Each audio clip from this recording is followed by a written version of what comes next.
27 के विधानसभा चुनाव को लेकर समाजवादी पार्टी के द्वारा तैयारी तेज कर ली है। आज पीडीए का कार्यक्रम है। समाजवादी पार्टी के वरिष्ठ नेता यहाँ पर उपस्थित हैं। सर, क्या कुछ रणनीति है पार्टी को मजबूत बनाने के, किस तरीके से काम कर रहे हैं? मोहम्मद अरशद खान, पूर्व विधायक जौनपुर, राष्ट्रीय सचिव समाजवादी पार्टी।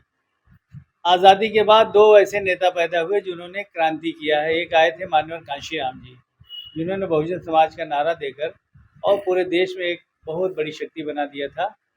अब उनके आंदोलन को जिनका नेतृत्व, जिनके हाथों में नेतृत्व, उन्होंने खत्म कर दिया है। दूसरे बड़े नेता पैदा हुए माननीय अखिलेश यादव जी।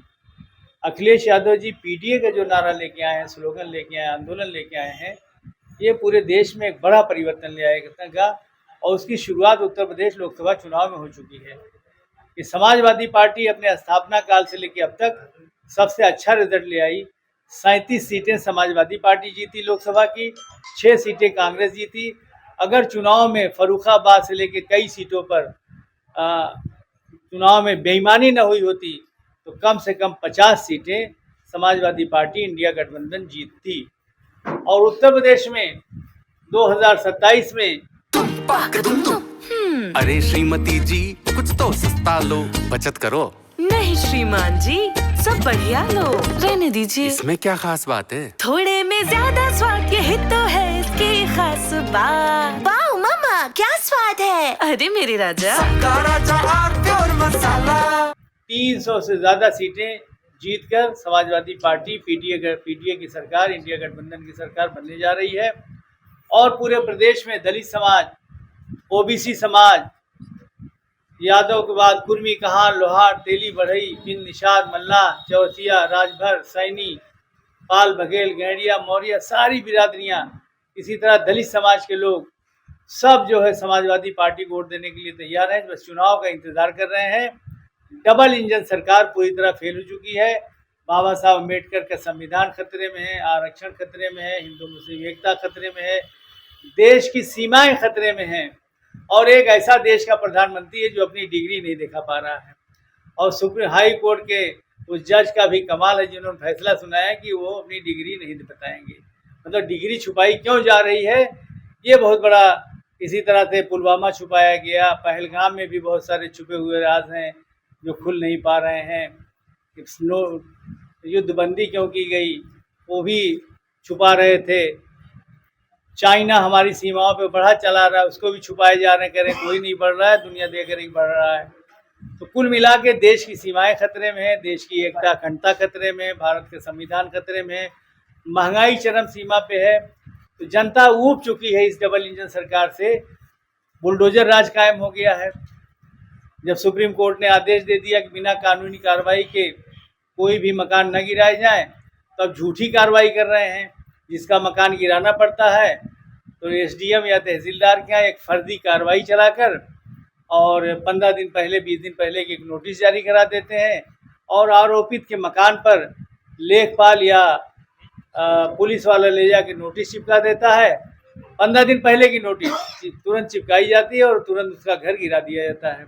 हमने माननीय सुप्रीम कोर्ट से आज मांग किया है कि एक आदेश जारी कर दे सुप्रीम कोर्ट कि अदालत के बगैर आदेश के पूरे भारत में किसी का भी मकान ना गिराया जाए। ये एक आदेश माननीय सुप्रीम कोर्ट को जारी करना चाहिए। ईवीएम में बेईमानी होती है।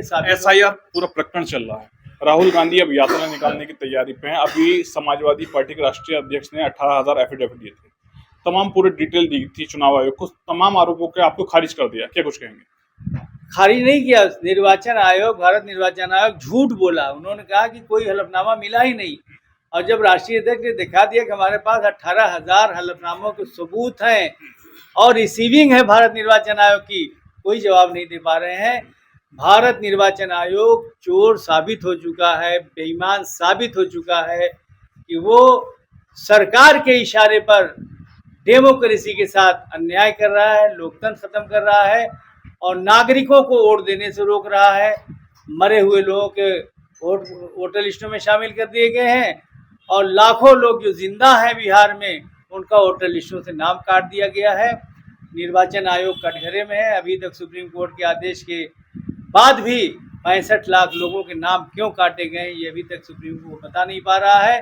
इसलिए SIR के समाजवादी पार्टी खिलाफ है, उसे वापस लिया जाए और पुरानी वोटर लिस्ट में जिनके वोट गलत हैं उनके काटे जाएं, जिनके वोट कम हैं उनके बढ़ाए जाएं और फिर वोट इलेक्शन कराया जाए।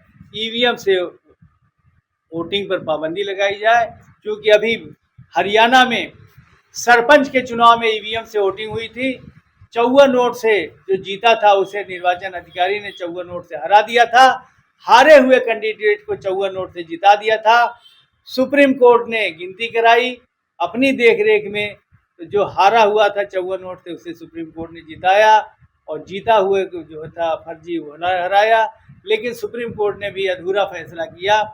जिस निर्वाचन आयोग ने गिनती में गलती किया था उसे दंडित भी करना चाहिए था, ताकि दूसरा निर्वाचन आयोग अधिकारी गलती ना करे।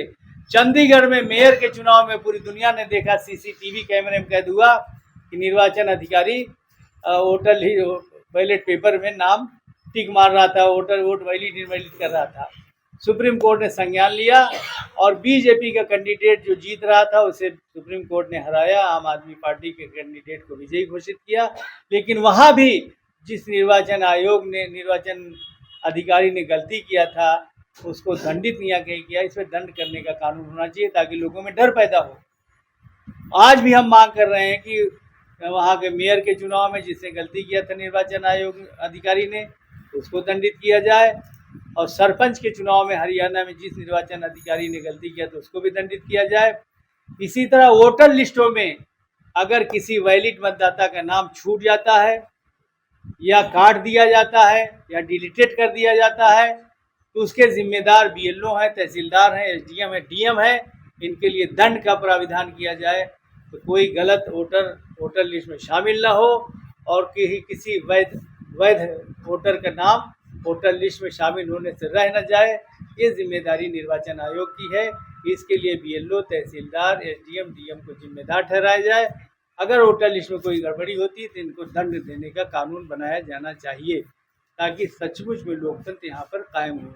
मेरे साथ बात करने के लिए समाजवादी पार्टी के वरिष्ठ नेता अरशद खान थे, जिनके द्वारा कई महत्वपूर्ण बिंदुओं पर जानकारी दी है। शारिक सिद्दीकी, TV9 मुरादाबाद। अरे श्रीमती जी कुछ तो सस्ता लो, बचत करो। नहीं श्रीमान जी, सब बढ़िया लो, रहने दीजिए। इसमें क्या खास बात है? थोड़े में ज्यादा स्वाद, यही तो है इसकी खास बात। वाओ मामा, क्या स्वाद है। अरे मेरे राजा, मसाला